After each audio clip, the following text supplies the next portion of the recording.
Welcome to episode 216 of Real Health Radio. You can find the show notes and the links talked about as part of this episode at 7, so the word all spelled out, seven-health.com/216. For the last little while, I've been starting the show talking about the fact that 7 Health is taking on new clients. And at the time of recording this intro, we have just 2 spots left. So client work is the thing I enjoy the most. And after working with clients for over a decade, I feel confident in saying I'm very good at what I do. And when I reflect on the clients that have sought out 7 Health over the last couple of years, there's a handful of areas that come up the most. So one of the biggest is helping women get their period back, so recovery from hypothalamic amenorrhea or HA. And I've had clients regain their period after being absent for 10 or even 20 years, often after being told it would never happen again, or clients becoming pregnant when they'd given up hope of it happening.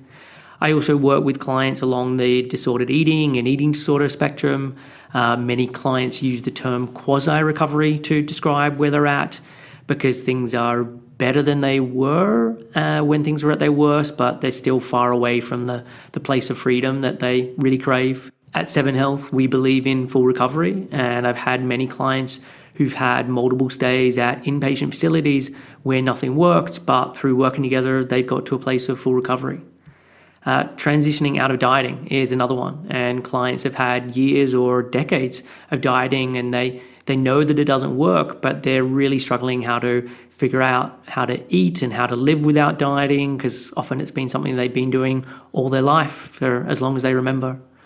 Body shame and hatred and a struggle with body acceptance is the final common area that clients are dealing with. And they want to get past this and be able to be present in their life and stop putting things on hold, but are really just unsure of how to start. And in all of these scenarios, we use the core components of 7 Health and what it's about, which is science and compassion.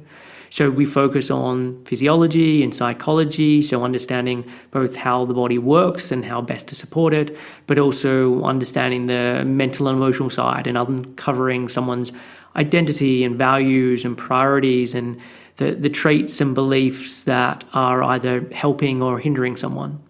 And it's these kind of clients that make up the bulk of the practice, and I'm very good at guiding and supporting people through this process. So if any of these scenarios sound like you and you'd like help, then please get in contact. You can head over to seven-health.com/help, and you can read about how I work with clients and apply for a free initial chat. And this will be the last time I'm starting with clients in 2020. And as I said at the start, there's just 2 spots left. So if you're wanting help, then please reach out. And the link again is seven-health.com/help, and I'll include that in the show notes. Hey everyone, welcome back to another episode of Real Health Radio. I'm your host, Chris Sandel. And today on the podcast, it's another guest interview. And my guest today is Virginia Sole-Smith. So Virginia is the author of The Eating Instinct, Food Culture, Body Image, and Guilt in America. She writes about food, body image, and feminism. She's also a frequent contributor to the New York Times Parenting and co-host of Comfort Food Podcast. So I recently read Virginia's book, The Eating Instinct, and I really liked it. And part of this is obviously the topic and the many things that she covers in the book, but also a big part of it is Virginia's writing style and how enjoyable it was to read.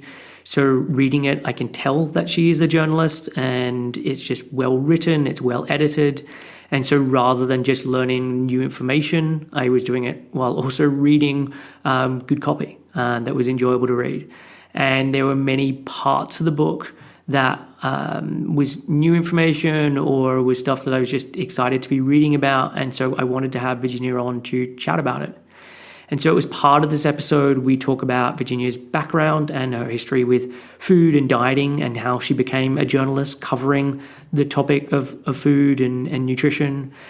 We then spend a decent chunk of the time talking about Virginia's daughter, Violet, who really was the reason for her writing the book. So Violet had a life-threatening condition that led to surgery when she was about a month old. And this experience led to Violet stopping eating and really not wanting to put anything, especially food, near her mouth. And they had to go through a couple of years of Violet relearning how to eat. And so we talk about that process with the different thoughts within the field, with a sort of behaviorist way of thinking versus more of the child-led way of doing things, and also what Virginia learned about her own eating and her own thoughts about food by going through this process with Violet. We also talk about a piece that Virginia wrote for the New York Times called Sugar is Not Your Enemy, and the myth around the idea of a sugar high. And we both talk about our own experiences with our own children and how we've approached sugar and food in general. And so for this episode, a lot of the focus is around feeding children, but the same ideas are applicable for eaters of all ages, and especially if you are someone who has a fraught relationship with food. And for this conversation, Virginia could only schedule an hour for a chat, and it was kind of strange going back to having an hour to have a conversation with someone and just noticing how quickly that time goes, and knowing how much good information there was in the book that I did want to cover. And so I really loved the time that we had together, but I definitely wish we'd had longer, and possibly in the not too distant future, I'll do a second episode with Virginia, as there was lots of the book that I wanted to cover that I haven't talked about before on the podcast. And so yeah, let's see if there can be a round two in the not too distant future. I have a recommendation that I want to give after this episode, but for now, let's get on with the show. Here is my conversation with Virginia Soul-Smith. Hey, Virginia, welcome to Real Health Radio. Thanks for joining me on the show today. Thank you for having me. So a lot of today's conversation is going to focus around your book, The Eating Instinct, which I've really enjoyed, and we're definitely not going to exhaust everything in the book. So for listeners, this isn't a substitute for reading it. I would recommend people checking it out. And you've also written for many publications, and you wrote a really great piece for the New York Times called Sugar is Not the Enemy that I'd also love to cover. So that's a lot of what I'm hoping we'll go through, and we can go down any rabbit holes or just see where the conversation goes. But to start off with, do you want to give listeners a brief background on yourself, who you are, what you do, what training you've had, that sort of thing? Sure. So I'm Virginia Soul-Smith. As Chris said, I'm the author of The Eating Instinct, Food Culture, Body Image, and Guilt in America. Before writing that book, I had spent, about 10, 12 years as a journalist. Mostly, in the beginning, I was a journalist for a lot of women's magazines, which means I wrote a lot of stories on how to lose weight, a lot of diets, and I was sort of always kind of telling myself like, but this isn't a diet, it's a lifestyle plan. And, all the things we're all familiar with. But doing that for years and feeling increasingly at odds with it, dissatisfied, like I was, doing some sort of evil things. And then, but I did have this training as a health journalist. I know how to read medical studies. I've spent time at health conferences talking to doctors. That's sort of my background for sure. And then, what led to the book was this sort of major left turn in my life when I became a mom. My daughter Violet, who is now 7, when she was born with a rare congenital heart condition. And when she was just a month old, she went into heart failure, nearly died. They saved her life, obviously, as she is 7 now. But the big sort of side effect of this medical trauma she underwent was that she completely stopped eating. And so, I think a lot of people go into parenthood with these preconceived notions about how they're going to do just about everything with parenthood, but especially around how they're going to feed their children. And coming from this kind of women's magazine foodie culture that I had spent, more than a decade really steeped in reporting on, again, not just weight loss, but also things like organic food and local food and, this sort of whole wellness food culture that had really risen up during my career. I had definitely gone into parenthood thinking, I'm going to breastfeed exclusively, then I'm going to make my own baby food, then, there will never be sugar in my house, I had all these ideas. And not only, was it just sort of the usual wake up of parenthood, but instead it was like, oh, your child can't eat at all. She's on a feeding tube. You have to throw out everything you thought you understood about how we learn to eat and how we feed kids and just start from scratch.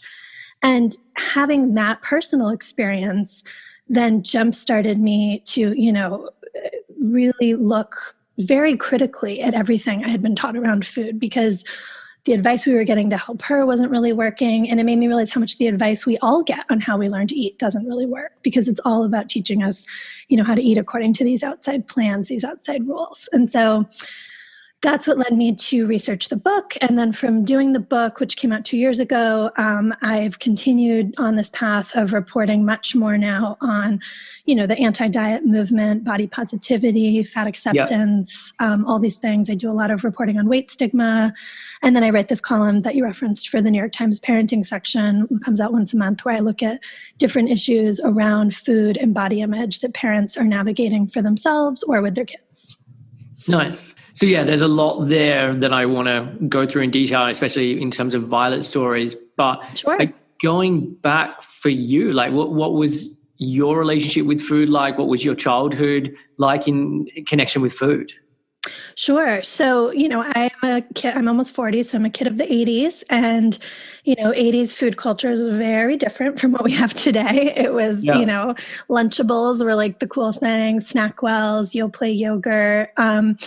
It was a very different, processed food didn't have the stigma that it has now, which was both good and bad, I think. I mean, there was definitely diet culture. There was huge fear of fat in food. It was all low fat.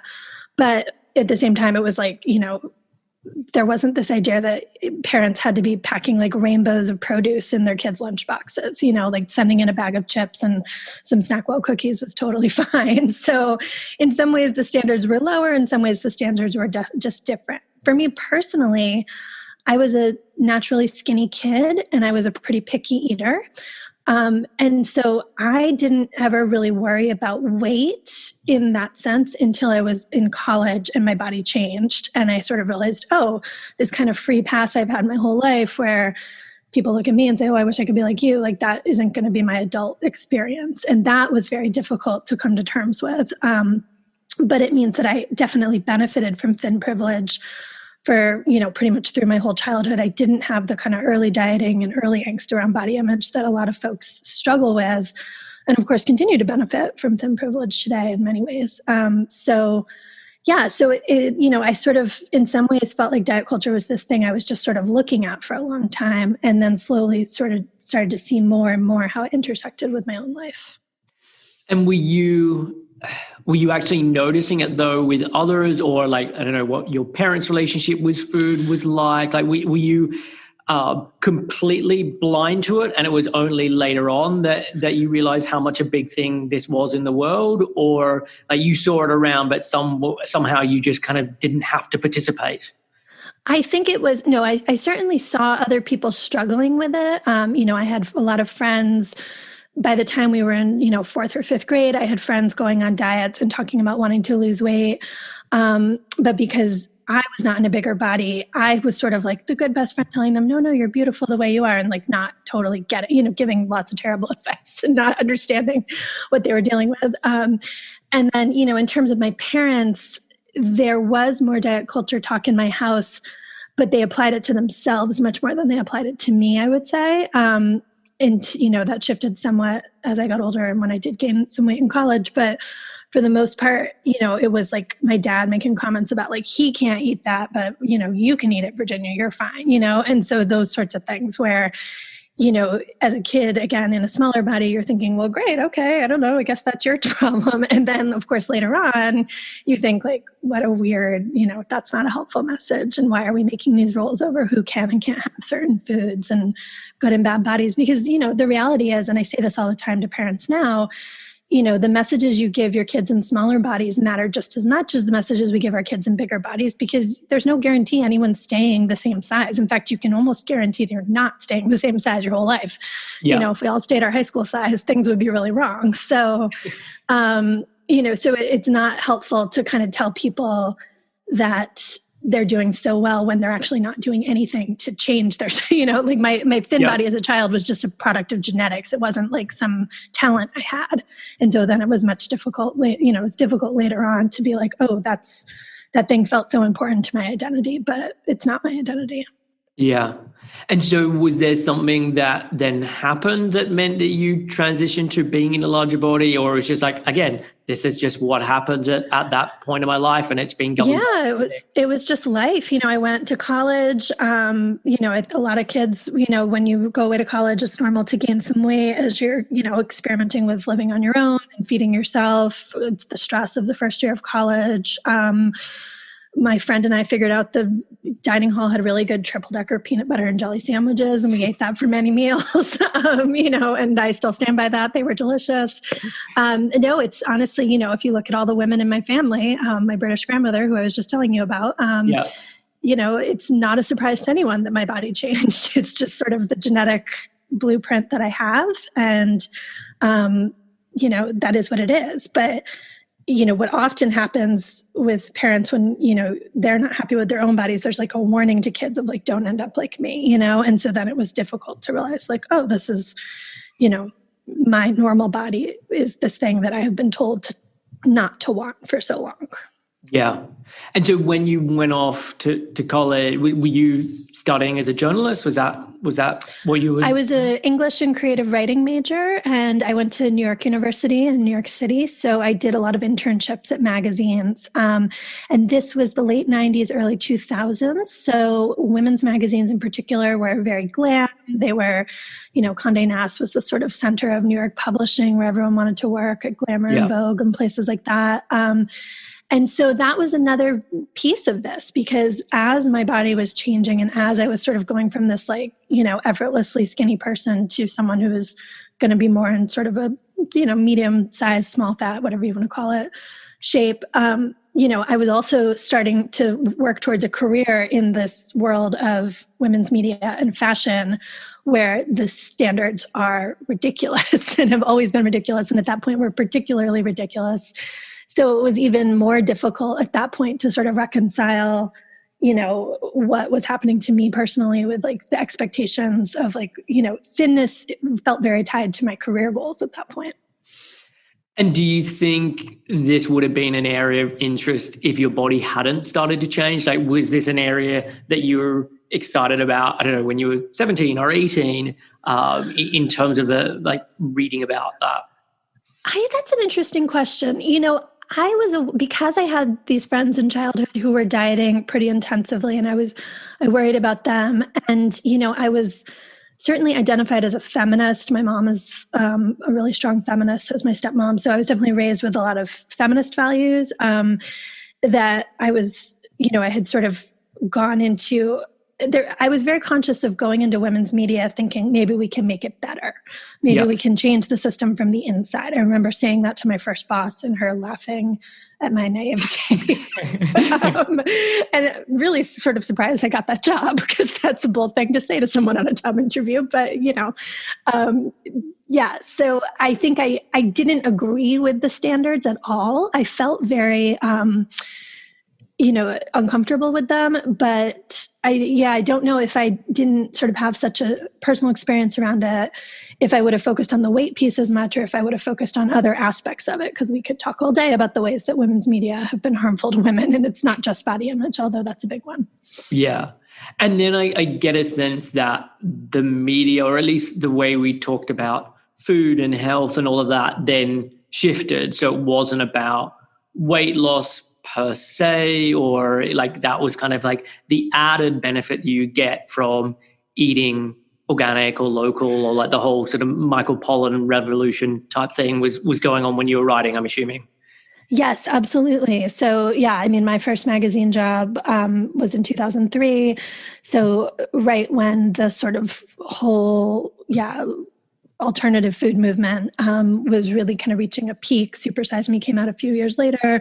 Michael Pollan published Omnivore's Dilemma. And I think what's so interesting about that shift was that it felt like a rejection of diet culture at first. It felt like you don't have to be counting calories. You don't have to be eating light or low fat things. Like all of that's like so dated and old. And oh my gosh, we're not doing that anymore. We are eating clean. We are eating whole foods. We are eating whole grains and all, kale, everything. And somehow it felt liberating, even though it was just a new set of very stringent standards. And it did put weight as a sort of more of a footnote, except that it was still really all about weight when you drilled down into what those food messages were about. The number one thing they were always fighting was the idea of gaining weight, being in a bigger body. So I think I was definitely bought in by a lot of that. I think my first job was at 17 magazine, where it was very diety. And then I went to a magazine called Organic Style, which was like super food movement, Michael Pollan, all of that. And I think that felt like super like, ooh, we're doing this something totally different and I don't have to worry about it. But somehow it will make me effortlessly thin, always that underpinning of it. And again, it wasn't until, a couple years into it that I started realizing like, oh, actually growing all your own food is a lot of work and not super realistic for most of us. And, feeling bad because you ate something that traveled more miles than it should have is, it's not to discount the environmental points that community is making, which are important, but it very quickly turns into something else. Yeah. Yeah. I got sort of a weird relationship with Michael Pollan because I was very much into him early on, and I loved sort of the Omnivore's Dilemma and then whatever, Eater's Manifesto or whatever. And it's only kind of in more recent years that I've kind of realized how much of an issue it really is. And then he's kind of springboarded into talking about psychedelics, and that's been really interesting. And I'm like, okay, is he starting to redeem himself? So yeah, I have what I call a complicated relationship with Michael Pollan. I think many of us do. I think he really changed food culture in incredibly, he's had a tremendous impact for better or for worse. And, he may feel that it's an unfair criticism to draw a line from him to things like juicing and, kale smoothies and all of that. But I think, having worked in women's media as he was coming up, I know very concretely how his message was getting distilled in those communities and in the influencer community and the celebrity community. And yeah, it's definitely, and there's also just something very inherently sexist in the way he talks about, how it all fell apart once. He doesn't say, oh, women went to work and it all fell apart, but it is this reverence for the idea of your grandmother home making all the food from scratch. And it's like, okay, but who's going to do that now? Because I want to have a career and I need to not feel bad about, sending my kid to school with applesauce pouches because I'm not going to make my own applesauce. It's just never going to happen. Yeah. And so where were you in terms of your relationship with food at the point where you got pregnant? In a murky place. It's funny. I think I had really decided officially sort of on paper that I wasn't dieting anymore.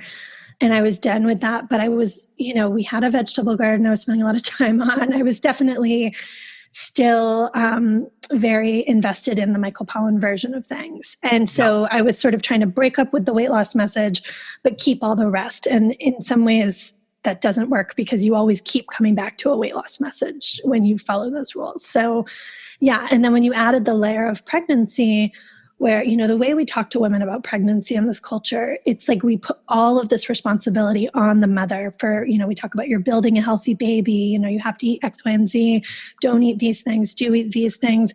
You really feel the burden of like every cell dividing with every bite of food you take in pregnancy, especially in your first pregnancy. And so it was, tremendously stressful. I was like counting calcium grams when I was pregnant with Violet, like really worrying so much about all these things, doing all this prenatal yoga. And so then, to have a child born with a life-threatening condition, I spent a good 2 years looking back saying, what did I do wrong? What did I eat wrong? My body failed her. I did this. It really took therapy and a lot of work to understand, oh no, genetic mutations just happen. They are not my fault. They're not the fault of anyone. It's not because I stood too close to someone pumping gasoline or, whatever the crazy things I came up with. You've had so much tin tuna or whatever it is. Yes, totally. Yeah. Because I had some kind of cheese one time, and so, but yeah, that definitely set me up for going into motherhood thinking I had to do everything perfectly. And then again, when everything changed, it was very difficult to put all those pieces back together. Yeah. And so what about in terms of your partner and his eating Like, was there any part of dieting that you guys were doing together, or that's just not Oh, part that's a good question. So my husband, Dan, he has a permanent thin privilege pass. Okay. He is a skinny white man. So he does not think very hard about what he eats, other than if he's hungry, he will eat whatever food is around. So in some ways, it's very refreshing because he doesn't shame food. He has no sort of good food, bad food stuff. On the other hand, he's never experienced being in a more marginalized body. So there are times when, he doesn't he just can't understand other people's struggles on it, because he's like, and I think he's a very active guy, does a lot of mountain climbing and running. And I think he did sort of live with this mindset of like, well, just go out and run 10 miles and it'll all be fine. Like he had that sort of very simple, I can eat whatever I want because I work out a ton attitude, which is very common, I think, in men in general and in diet culture. So there were some diet culture messages, but I wouldn't say he was someone who body shamed or food shamed or anything like that.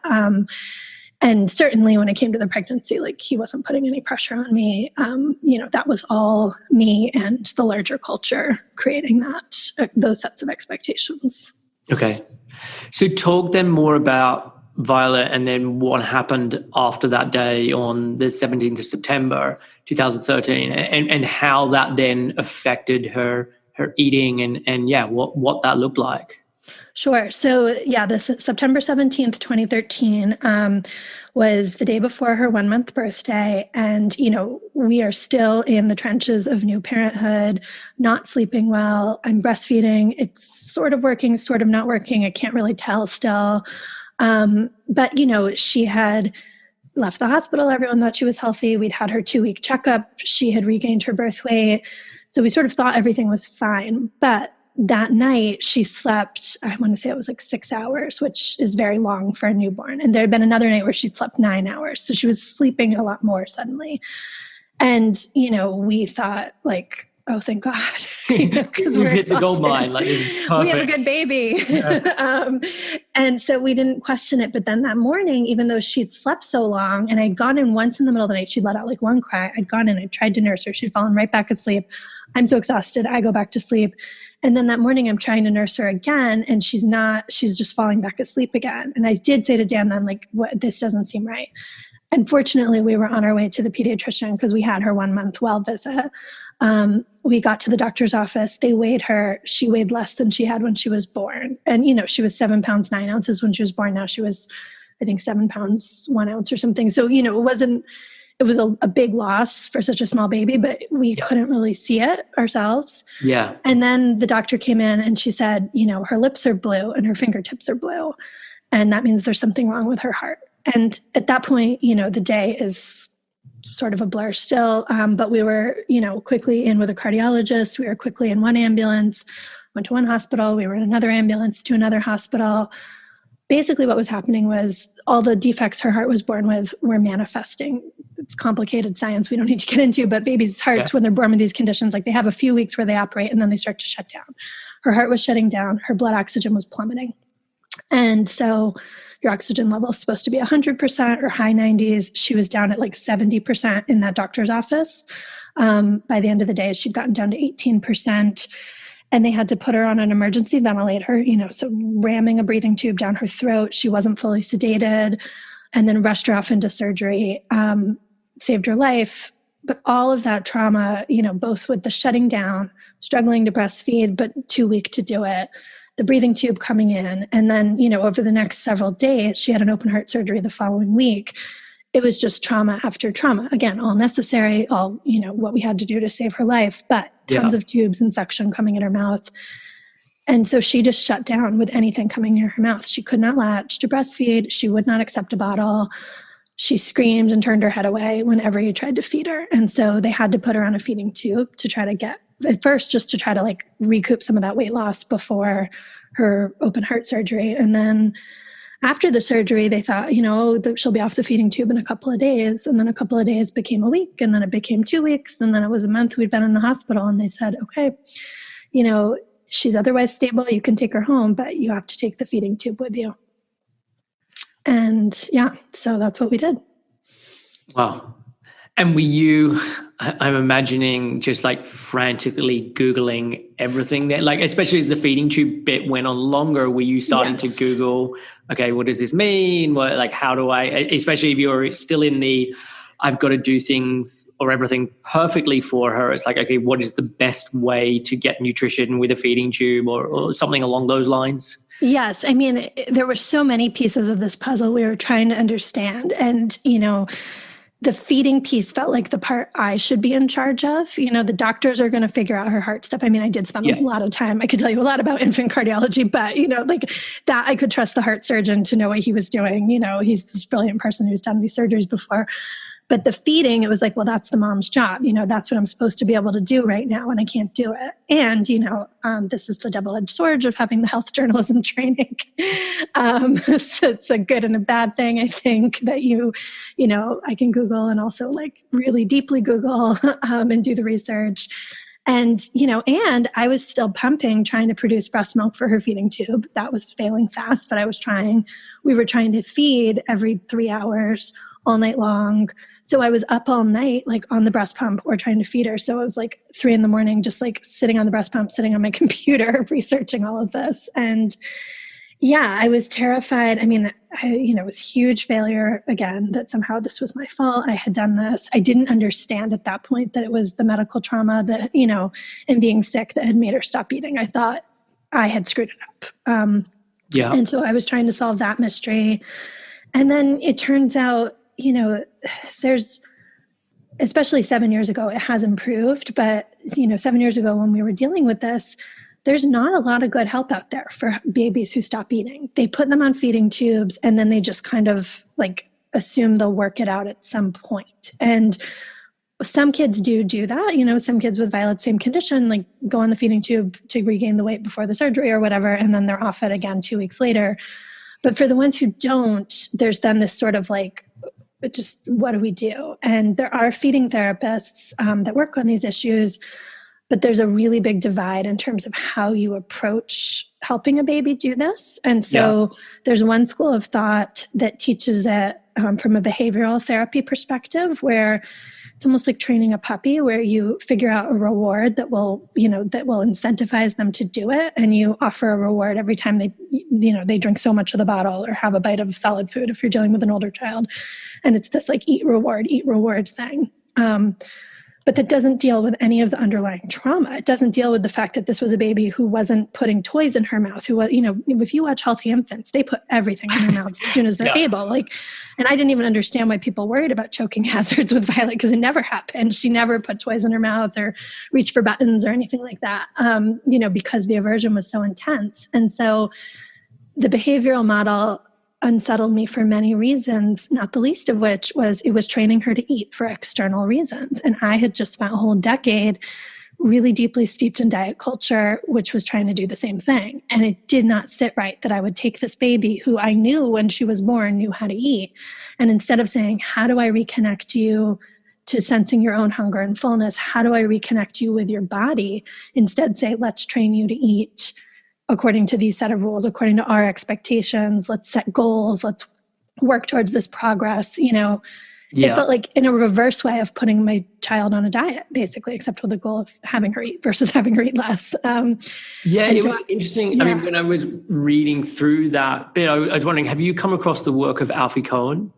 No, I don't think I know Alfie Cohen. He's written a number of books. So he was an educator and then has gone into kind of writing a lot and then goes into schools and parents and everything. And he's got a really big thing against like behavioralists, and every one of his books are like unconditional parenting, and other ones about like the problem with gold stars. Yes. But really looking at the real issues with trying to control kids, and even when you're trying to do it in a helpful way. So I'm not spanking my child. I'm now giving them a gold star, or we're putting up this chart that shows that they're going to the toilet and they get to tick something off every time. And he's just like, that all of these methods are a problem. And then trying to look at, okay, what is more of the thing that is going to most be beneficial for the child in terms of their long-term outcomes. And this is where he then takes more of the kind of child led approach, which you then kind of moved on to as part of this. Yeah. I mean, if you think about it, yes, you're not punishing the child, although I've seen some behavioral feeding therapy programs that do even get slightly punitive, but, you're praising them. You're saying, good job, you took your bite. But if you're doing that when the child is inside experiencing intense fear or intense pain around the idea of eating, you're training them to ignore all of these signals in their body that we want our kids to. I don't want my daughter to grow up and think she should ignore any sense of fear or discomfort in her body when someone's telling her to do something that she doesn't want to do. I mean, that's a terrifying slope to be down. And especially when she was so little, this really would be almost all she knew. I mean, our early feeding experiences were a matter of days. So, the idea that we would train her to sort of disconnect from her body so intensely just terrified me. And I have a really deep concern with that. And even when you're not asking a kid to push through some really big, scary feeling, praise is pressure. Praise is, of course, they want to please us. And of course, they're looking for that. And then if they can't deliver every time, you don't want to ever make your child feel like your love or your respect is contingent on them pleasing you. I mean, that's just really messed up. So totally, that way was not going to work. It doesn't matter if there's compliance. Like compliance on its own is not, a good end goal. No, I mean, that just means that you've won, but it's not the goal. Yeah. Yeah. And so, the opposite of that, what did that look like? Sure. So that's in the book, I call it the child-led model. The term that's sort of being used these days is responsive feeding. Yeah. And it's really the opposite in a lot of ways. You really start by trying to understand the child and understand where they're coming from. So these were therapists that said to me things like, Violet deciding not to eat was actually a really good choice. And that, rocked my world. Like, what do you mean? A child not eating is never a good choice. But what they meant was, she stopped eating when she was in danger of not breathing. And breathing is her more primal need, Yeah. So she was protecting herself. When she was, as an infant, without language, without any other skills, that she could, any tools to use, when she was stopping things going into her mouth, it was an act of self-preservation. And so, of course, as a coping skill, it ends up, it has serious downsides, but in those early days, it was a good choice. And so suddenly I could, it sounds weird to say I could respect my baby, but like I could honor, how important that was for her to do at that time. Yeah. And then I could honor that, like, okay, we have to help her feel safe. We have to help her realize that she doesn't need to do that anymore, and that food is not going to hurt her, that putting things near her mouth is not going to hurt her. How do we heal this trauma? How do we, take time to really like build positive associations with food and with, with touch as well. All of these things. And so it looks really different. And for a long time, it looks like it's not working at all because you have to work on the kid's timeline.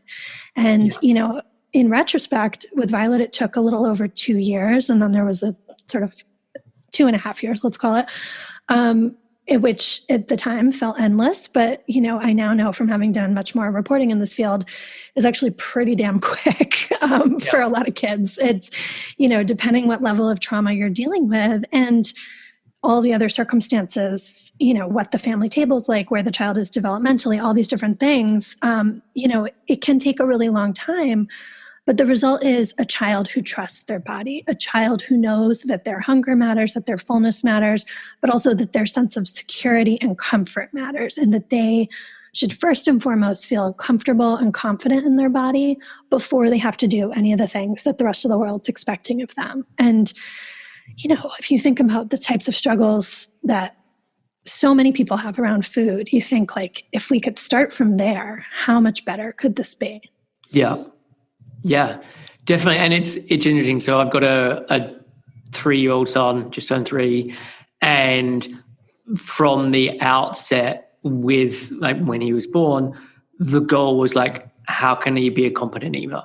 Mm-hmm. And really kind of just listen to his own body and really getting away from anything connected to health. Like we don't make any sort of comments about this as healthy food or any of that in the household. And we kind of got into Ellen Satter's division of responsibility. Yes. And we're able to do that. And what's been really interesting was that we did baby-led weaning. And so he was eating, when he first started eating solids, he would be the one picking what he was going to eat. We'd put a kind of a buffet style thing in front of him, and he'd chew on things and slowly sort of learn what he was eating, and had this real huge amount of variety that he would eat, and then went through a phase that he's just starting to come out of. But for probably like the last 6 months, he's barely ate a vegetable. Like, yeah, there'll be some potatoes, some sweet potatoes, and maybe some other bits and pieces, but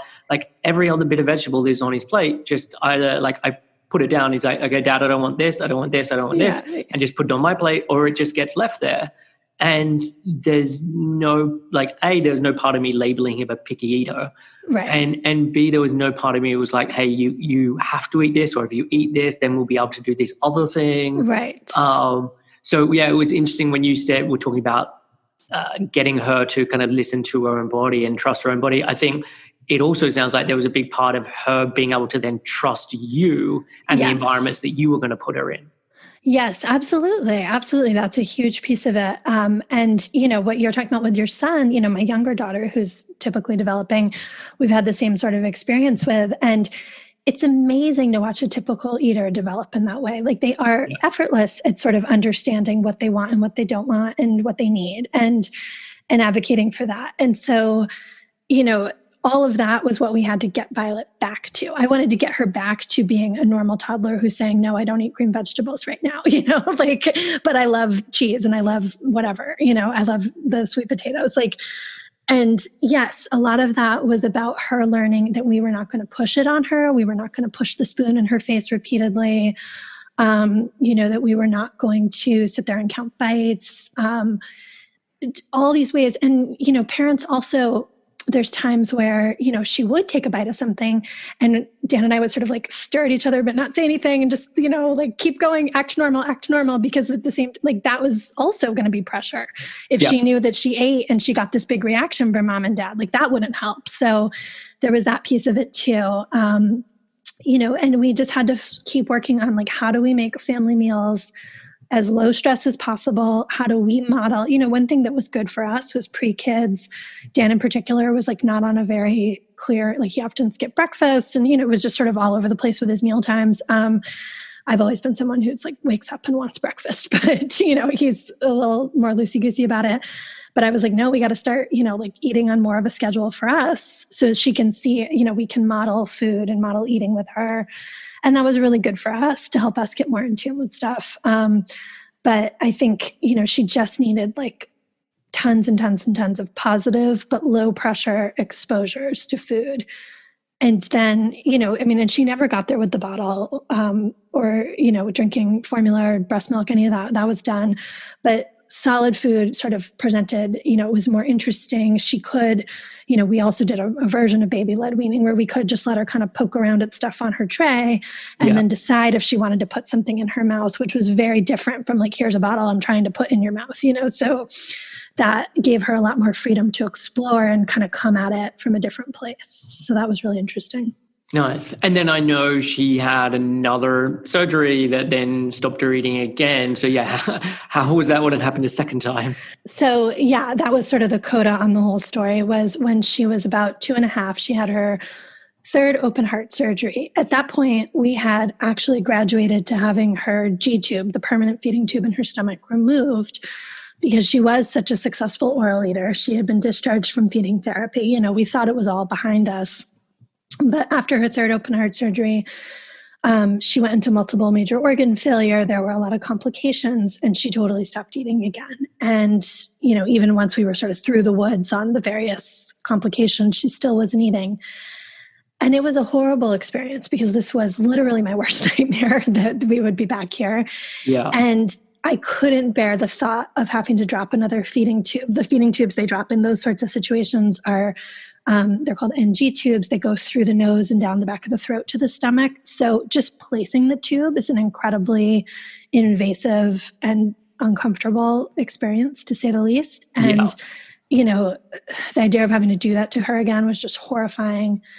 And again, there was this moment of I talk about this in the book, where, you know, I remember sitting across the table from a dietitian at the hospital who was looking at me with just like daggers in her eyes and saying, you know, if it was my child, I would have placed the tube already.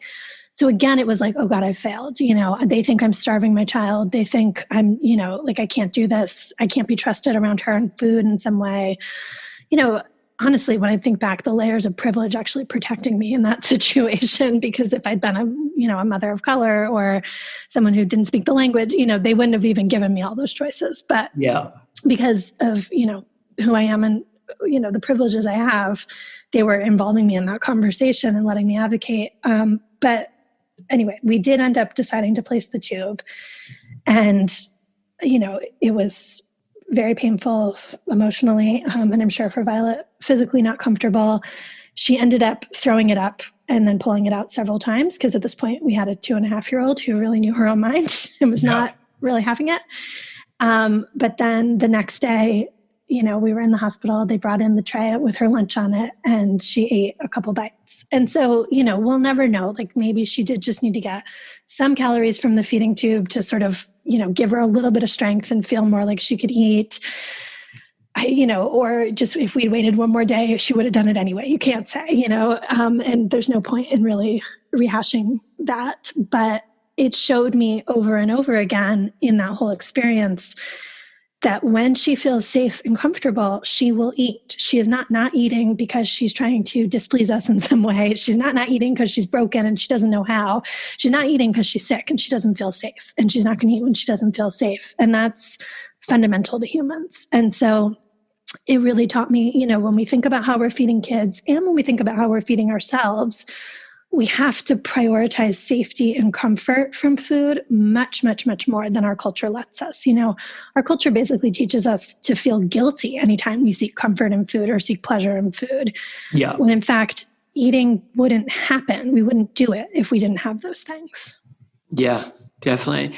I mean, what else? I mean, and that seems like a really big takeaway for you, but are there other things that you learned about your own eating or your own eating cues or food experiences by watching Violet learn to eat and get over her aversions? I think a big one for me was changing how I talk about food. You know, prior to having Violet, I would engage in some of that, oh, I'm so bad, I ate blah, blah, blah, you know, or, you know, I can't even quite think of the negative things I used to say, but all the sort of negative ways people talk endlessly about food. I'm being so bad for taking a third brownie, or, you know, and then I would fixate because I would want the third brownie, right? And I would sit there and be like, why is no one else taking another brownie? Can I have one? I don't know. You know, like that's that whole craziness we put ourselves through. And once we went through this with her and I saw that from me, she needs to only understand food as a positive, joyful experience. Yeah. That means I can't talk negatively about my own relationship with food. I can't talk negatively about my body around her. You know, she only, and this is for my younger daughter too, you know, they only need to know that mommy loves food, makes good food. You know, they need to think my pasta sauce is the best in the world, but, you know, like they are allowed to have their own opinions about food, and that we all are. And so I think that in sort of modeling that for her, you know, it was definitely faking it for a little while, but I really did internalize it. I don't feel shame around food anymore. I can't remember the last time I ate something and thought, oh, I shouldn't have eaten that. I've, you know, had some kind of shame spiral afterwards. Like, it's just not how I interact with food at all anymore. And that's hugely liberating. I mean, just weight off my shoulders that I didn't realize I was carrying, to be honest. Definitely. And I think you said it there in terms of the modeling piece, because I think that is so important, because it's not what you say, it's then what they are able to see and see how you're eating. Like, kids are so perceptive. Yes. And look, I understand everyone or lots of people have struggles with their own relationship with food, and I totally get that, and that people have work to do and all of that. So that's not to shame anyone who's in that place, but it's the words just aren't enough. Yeah. And it's really hard because I actually did a column recently on this, talking to moms who are struggling with their eating right now. You know, being really aware of how kids pick up on what we say and what we do. And so they will notice, even if you're not verbally demonizing food, if you're not eating gluten, they're going to be aware of that. You know, they're going to know that you're making separate things for yourself. And so it's definitely, to whatever extent you can, Yeah. not doing that is really helpful.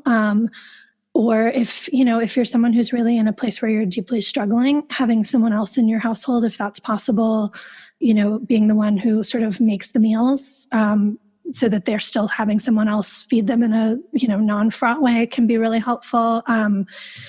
It's a really tricky thing. And I think it's important, I think it's okay to say to our kids, we struggle. Like if anyone listening to this thinking, oh my God, I'm a monster because I, called myself fat in front of my kids or something, I have huge empathy and I don't want you to feel bad about that. It's okay to say to kids, I know I've said some negative things about my body before. I really don't want to do that. I think our bodies are great. And I don't want to do that. Like you can evolve for your children and they can be part of that with you. I think that's important to focus on. Yeah, totally. Because I'm able to give this advice on food and talk about this with some level of expertise. But I have probably huge blind spots in many other areas of life and many other areas where I'm parenting, and someone who is, I don't know, a child psychologist would look in here and be like, oh my gosh, I can't believe you're doing that thing. And so, I'm always kind of very sort of open to that of like, I am definitely not the perfect person who is doing everything perfectly. You will never get me giving a podcast or a column on potty training because I'm a mess at it. And I've done it wrong every time. So yes, absolutely. We all have our... That one seemed to work fine for us, but yeah, there'll be other things that we mess up. So no, I think it's important to give ourselves grace and that we can struggle. And, but I do think, there was a nice piece of research actually that found that when parents, the most damaging thing, of course, was parents talking negatively about their own bodies or talking negatively about their children's bodies. But even this was a study on parents with eating disorders, even parents with eating disorders, if they were able to talk positively about their children's bodies and positively, about food and bodies in general, like at least avoid engaging in the negativity, it did offer productive benefits to the kids. The kids seemed to sort of come away more insulated. So it was nice to sort of see that research and be reassured that like, even if you are struggling and they see the struggle, what you say can really have an impact as well. Yeah. No. And has there been any changes because of lockdown and feeding the kids? I just wrote a column called Snack Monsters. I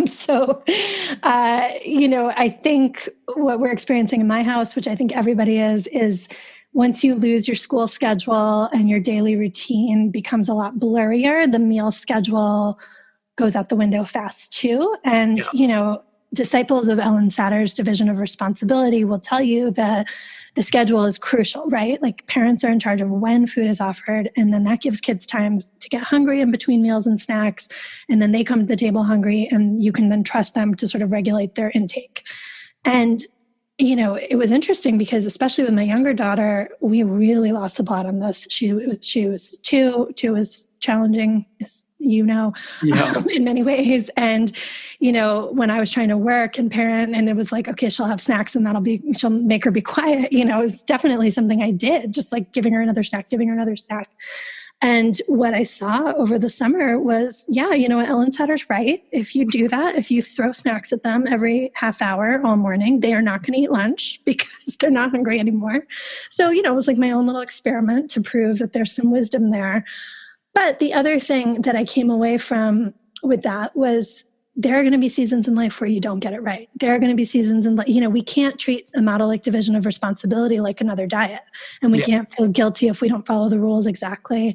There are going to be seasons in life, and nobody has come up with an eating plan for a pandemic before. So we're in a new season, all of us, especially working parents, where we're not going to get it perfectly. And kids are so resilient, and so they will, if, we were actually able to draw on that earlier trauma and often say to ourselves many days, like, we got through a child in the intensive care unit, we got through the feeding tube, like whatever we're doing to them now with too much screen time and too much snacks, like that is nothing. Like it's going to be fine.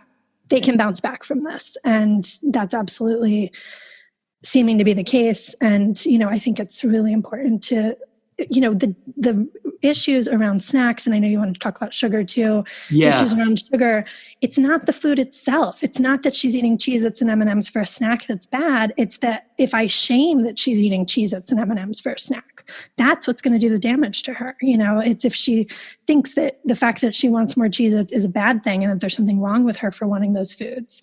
So the more we can sort of take a laid back attitude to like, yeah, we had a lot of snacks this week, okay, we're going to go back to sort of our normal schedule and this is snack time and you can eat as much as you want now and then we'll have more at lunch, like without bringing in the guilt and the sense of failure and I'm not doing it perfectly, like that keeps them insulated. Yeah.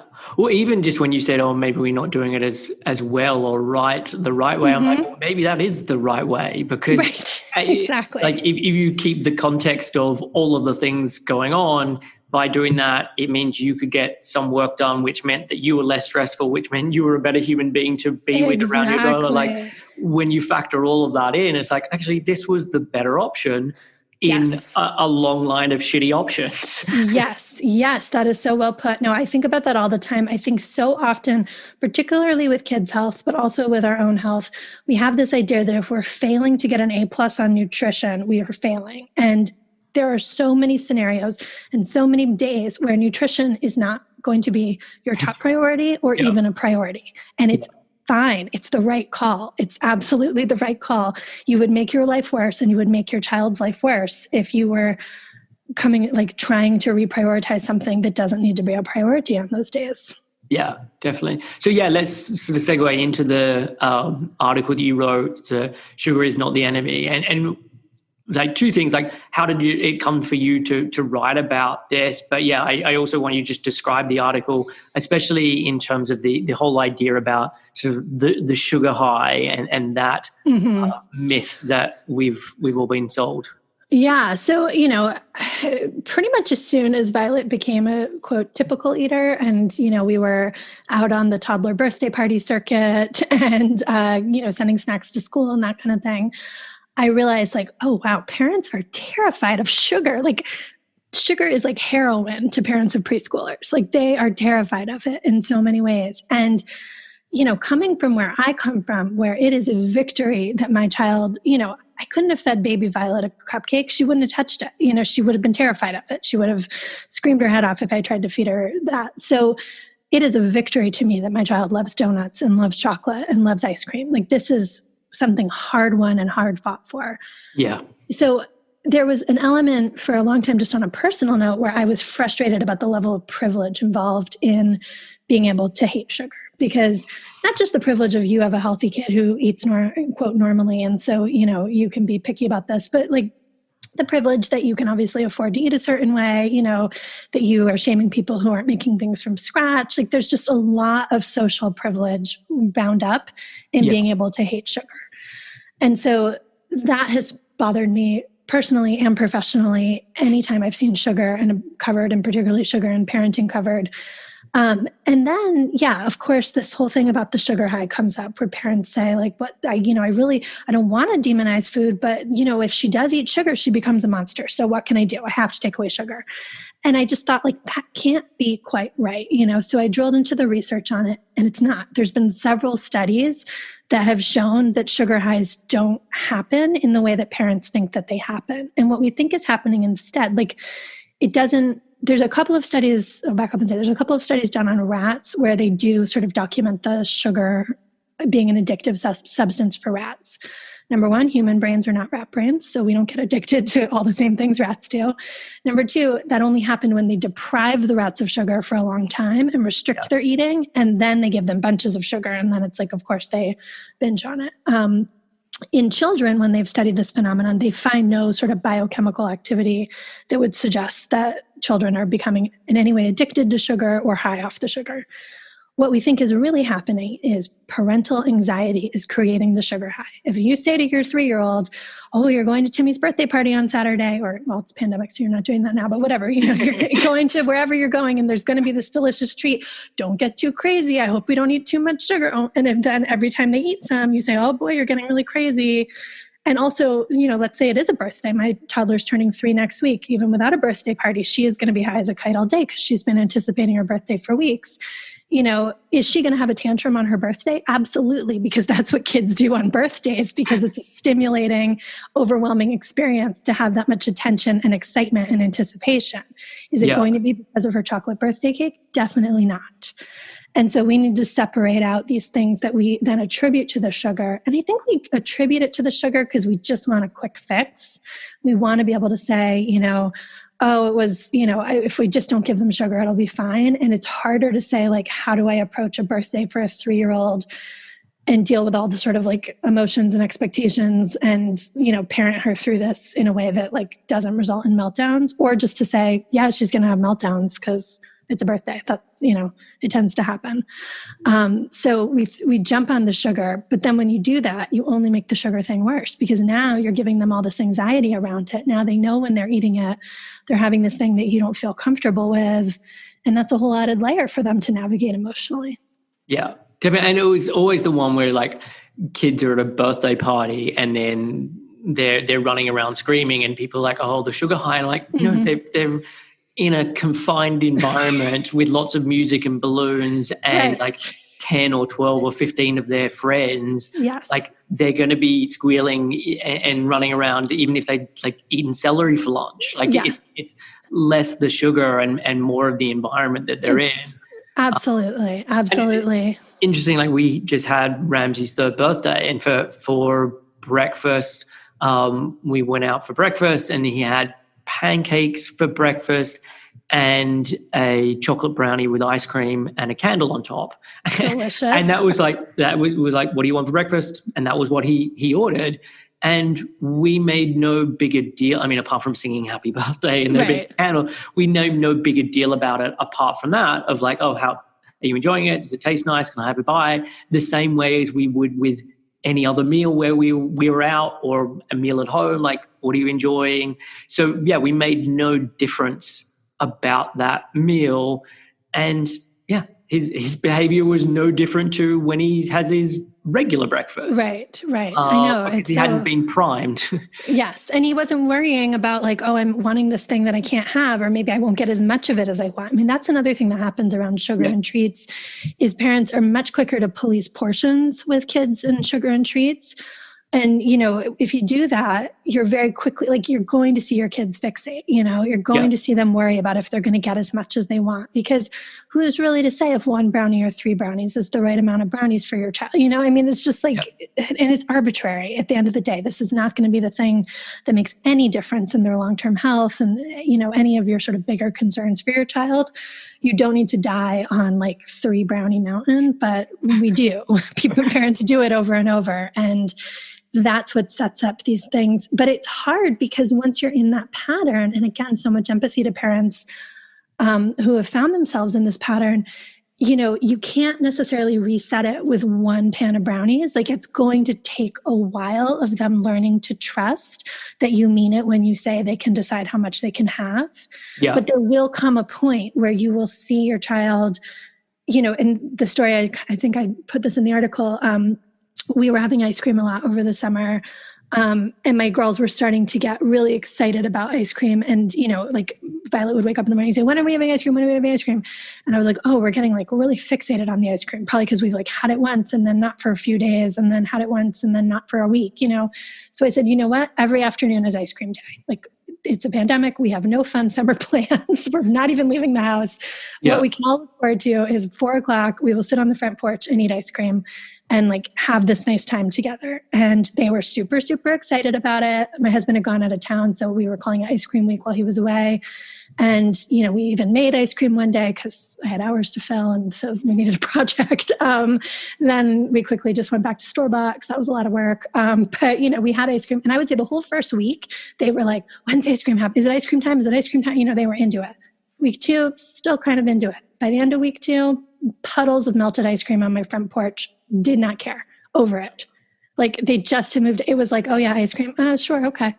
Like, it stopped. It didn't have the power over them anymore. And the victory there is not that they didn't eat the ice cream or that I like somehow broke them of an ice cream habit. The victory is that they knew they had full permission to have as much ice cream as they wanted and have it when they wanted it. And so they didn't have to feel anxious about it anymore. Yeah. Definitely. And I was going to say the same. I mean, I think Ramsey ate like half of the food that was in front of him on his birthday. And that's not the good thing. I'm like, yes, he did better because he didn't finish it. Right. It's more just that on that occasion, he knew that was enough. And there'll be another time that we have a meal like that and he'll eat all of it. And that's also fine. I mean, recently he'd been asking for hot cross buns. And every time I go to the store, I'm like, they don't have hot cross buns. Like it's not Easter time. I can't find them anywhere. And then we went to a new supermarket and they had hot cross buns. And he was like, so happy. Aww. And so we got them. And then the next time we went, we got hot cross buns again. But you could see that the second time towards the end of the pack, the novelty had worn off because they just became a regular thing again that we were able to get when we went shopping. Yeah. So my biggest tip to parents on this is whatever the food is they see manic about is like lean right into it, make it very available and let them, let its novelty die down so that then they can get to a place where they feel, it's funny, actually, Violet just said to me last night, we lost track of having our ice cream every day. And I was like, well, you stopped eating. So I wasn't just going to melt, $8 in ice cream every day on the front porch. And she was like, well, we need to bring that back. I was like, okay, fine. We can, absolutely. Let's have ice cream this weekend, totally. That'll be great. But it was just great to kind of see, of course, she still enjoys ice cream, but it was this very natural, that was great for a while. Then it got boring. Now it sounds interesting again. And that's how that's natural interacting with food, right? This sounds really good. I haven't had it in a while. That'll be so delicious. Okay, I've had it. Now I'm ready to move on to other things. Yeah, definitely. Well, look, Virginia, this has been amazing. I kind of feel like we barely touched on anything from the book. There were so many other things that I would love to have touched on, but yeah, people should definitely go out and read it. Is there anything we didn't cover that you wanted to mention? No, this has been a great conversation. I loved all your questions. Thank you. Okay. Well, the final one is just where can people find out more about you? And I'll put all the links and everything in the show notes. Terrific. Well, the book is, anywhere you get books, The Eating Instinct. And I am on Instagram and Twitter at @V_Soulsmith, no hyphen. It was a bad handle invented before podcasts. It's hard to say out loud. And you can also find my articles. I'm at NewYorkTimes.com. If you just search my name, you'll find all the columns. Or my own website is virginiasoulsmith.com, and you'll find links to everything there. So that makes it easy. Perfect. Well, look, thank you so much for coming on the show. I really enjoyed this. Thank you so much. So that was my conversation. I really liked Virginia and what we got to cover, and it definitely felt like we could have gone on much longer. So hopefully there will be a round 2 sometime and sometime soon. So I have a recommendation of something to check out if you're interested. I recently watched the documentary The Social Dilemma on Netflix, and I thought it was really great. I'd actually seen it on Netflix for a while when I'd been trying to figure out what to watch and flicking through, and I kept just skipping over it. I think Netflix does do lots of good content, but some of their original content can be so-so, and sometimes their documentaries haven't been amazing, although there's been lots of very, very good things. But yeah, for some reason, I just kept skipping over it. But then I found out who was behind the documentary and who was featured in it, and that really changed my mind. So Tristan Harris is the founder of the Humane Technology, and I've heard him on podcasts before and loved what he had to share and talk about. And so when I found out that he was the main voice of the documentary, that kind of changed my mind, and I was really in. But it was not just him. It was other people like Jared Lanier and Roger McNamee and Renee DiResta and Jonathan Haidt and lots of other people I'd heard on other podcasts talking about the issue before. And really the crux of the documentary is about how social media and the internet is reshaping our world and not for the better. So the increase in fake news, in polarization, in anxiety, in teen suicide, in the rise of populist movements and how bad actors can destabilize democracy and really just get at, is there even a very idea of truth, or do we all have our own truths? And for me, I had heard so many of the people who were talking in the documentary on podcasts before. So it wasn't a huge amount of new information, but I think it was put together really well, and it got the points across well, and it was just done in a manner that I think could be very eye-opening, particularly if you haven't been following this for any length of time.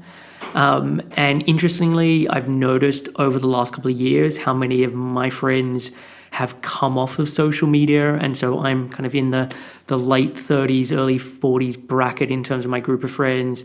And yeah, just lots of them have not just kind of come off it in terms of deleting it from their phone, but just completely shut down their accounts. And really, if it wasn't for Seven Health having a presence on Facebook and Twitter and Instagram, and therefore me needing to have an account, I really would have done the same. So after finishing watching the documentary with Ali, we both went through our phones and really made lots of changes. So I've turned off all my notifications. I deleted the news app. I already had removed Facebook from my phone, but have now done the same with Instagram. I already had Instagram on like page 5, so I barely ever checked it, but it was more about just then removing temptation in its entirety. And I would actually love to go back to one of the old Nokia phones where you really couldn't do a lot on it. But for now, sort of changing notifications and removing certain apps is a starting point. And as a father, I mean, it is really scary thinking about where things will be in 10 years' time when Ramsey is a teenager, and 10 years with the way that technology is changing so rapidly is a huge amount of time. So I have no idea where things will be and how they'll look, but the hope is that with a documentary like this, that things can start to change for the better. But yeah, I don't know how hopeful I am about that on the macro level of things going in the right direction, and it might be much more about managing things on the micro level to get things to work as best as it can. So the documentary is called The Social Dilemma. It's on Netflix, and I highly recommend checking it out. As I said at the top, Seven Health is taking on new clients for the final time this year, and we have just 2 spots left at the time of recording this. If you're struggling with disordered eating and eating disorders, being stuck in quasi-recovery, wanting to get over dieting, wanting to conceive or get your period back, or really any of the other topics that we cover on the show, then I would love to help. You can head over to 7-health.com/help for more information. So that is it for this week's show. I will catch you next week. Take care, and I'll see you then.